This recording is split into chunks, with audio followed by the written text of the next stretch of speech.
Hello guys, ang ano dito, ang hatol dito kapag nag-divorce, death penalty daw. Diyos ko, yung Danish walang ginawa yan kundi mag-divorce, maghanap na lalaki, luluan, divorce, sawa ulit, ganun ang senaryo ng buhay nila. Bakit hindi nyo unahin yan ng death penalty? Di ba? Diyos ko, kami na foreigner, i-death penalty nyo. Dapat yung mga nagdi-divorce na hindi makontento sa asawa kasi maliit or latoy-toy na or ugatin na, mag-aasawa ulit kayo, divorce asawa, unahin nyo na ng death penalty. Diyos ko, ang galing no? Ako ma-death penalty nyo? Haha. Nek-nek nyo, nenok nyo.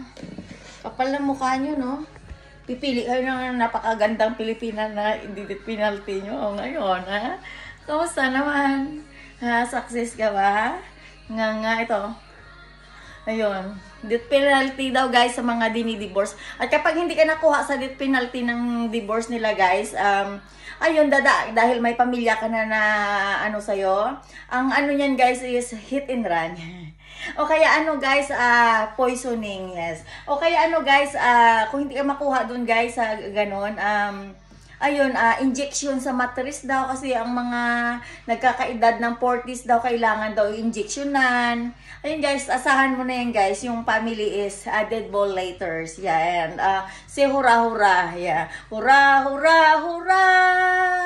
May napatay tayo ngayon. Hura hura hura.